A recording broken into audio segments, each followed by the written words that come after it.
Good morning students, this is Kuldeep and welcome back to the video. आज की इस video में मैं बात करने वाला हूं कि सीयूईटी में क्या क्या चेंजेस हुए हैं उससे रिलेटेड। काफी बच्चों ने कल विदुर सर का सेशन अटेंड किया होगा, बट मोस्टली बच्चों ने प्री बोर्ड्स होने की वजह से स्किप भी किया होगा। तो मैंने सोचा कि मैं एक नया वीडियो बना दूं जिसमें मैं सिर्फ इंपॉर्टेंट इन्फॉर्मेशन दूंगा कि क्या क्या चेंजेस हुए हैं, क्योंकि मेरे पास काफी बच्चों के कॉल्स आए थे ये जानने के लिए कि सर नए सीयूटी में पैटर्न में क्या क्या चेंज हुए हैं वो हमें समझ में नहीं आ रहे हैं। तो उन सब के लिए ये कि एक वीडियो के थ्रू उनको सारी डिटेल्स मिल जाएगी। तो let's start with the content of this video.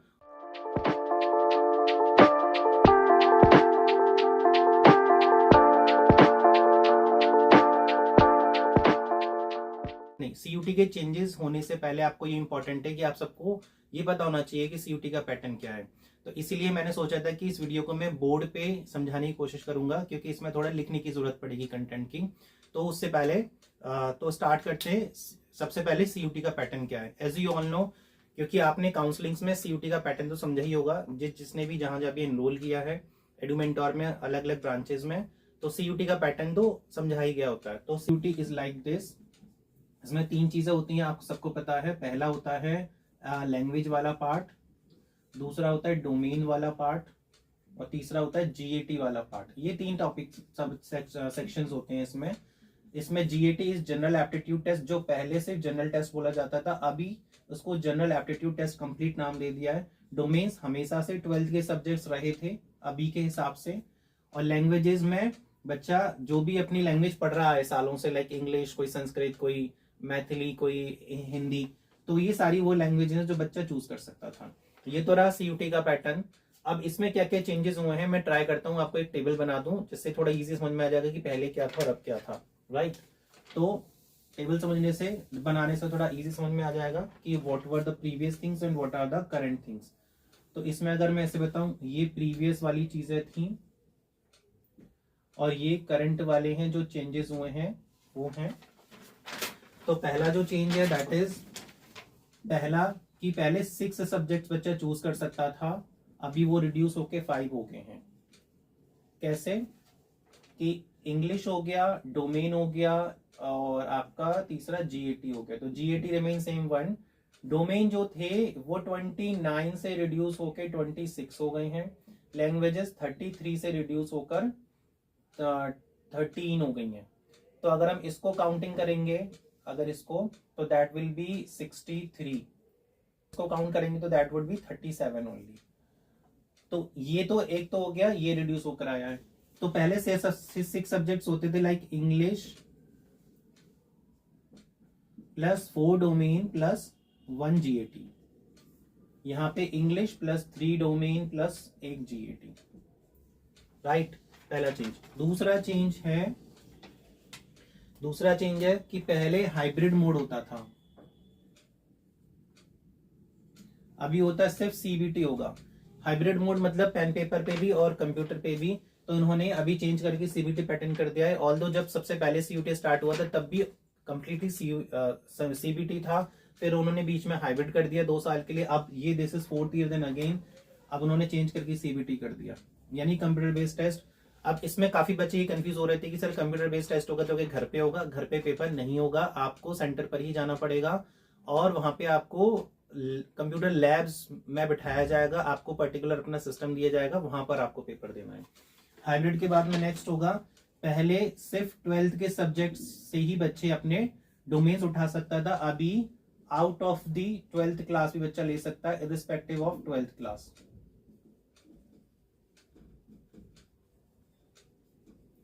Out of the 12th, ठीक है, 12th के बाहर से भी।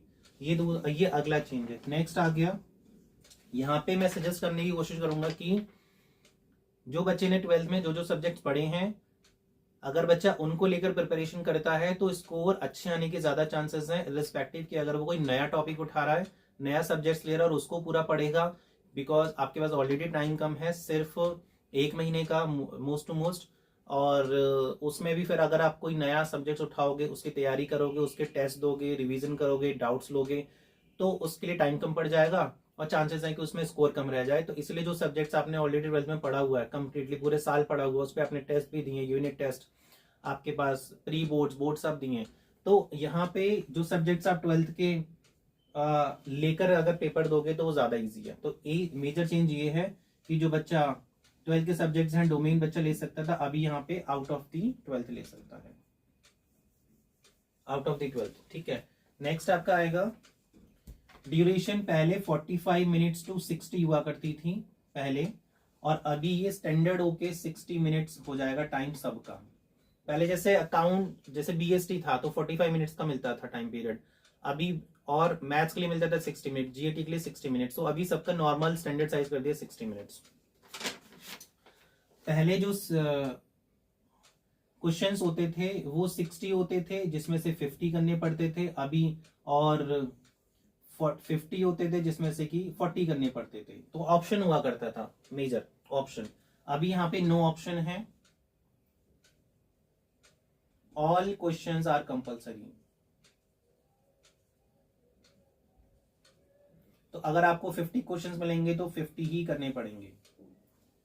तो इससे होगा क्या, 50 इंटू 5 250 का आपका पेपर बनेगा, जो अभी के हिसाब से बताया जा रहा है। बाकी कुछ भी चेंजेस होंगे तो वो आपको एडुमेंटोर बता ही देगा टाइम टू टाइम। नेक्स्ट आपका आता है, तो अभी मैंने यहाँ पे जैसे ये कैलकुलेट करके बताया, यहाँ पे पहले 63 क्वेश्चंस होते थे, 63 सब्जेक्ट्स हुआ करते थे इंक्लूडिंग जीएटी, यहाँ पे माइनस होकर 37 रह गए हैं। तो these are the 6 total changes which has been made by NTA for the upcoming CUT exam pattern।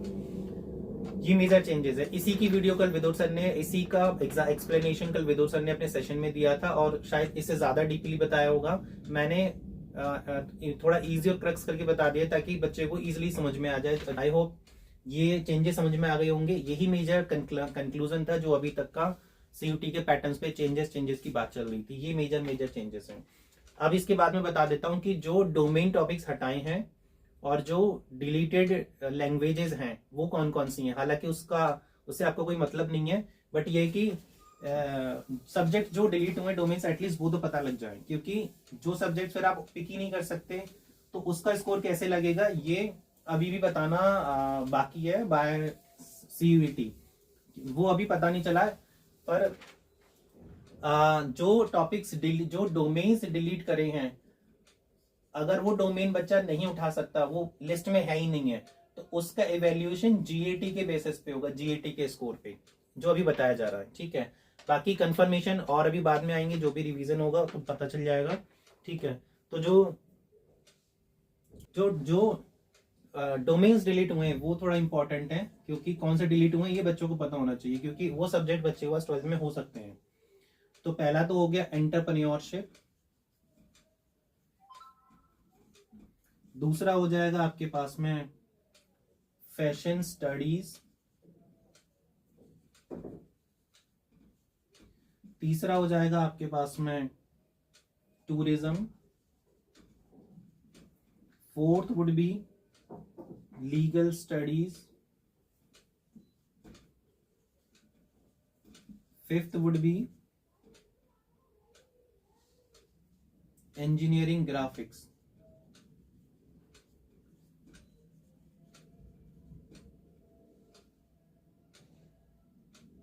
and sixth would be teaching aptitude।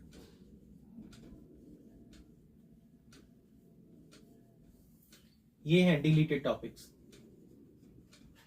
और इसी को बताया गया है कि इनका इवैल्यूएशन GAT पे होगा, जो अभी मैं बता रहा था, राइट।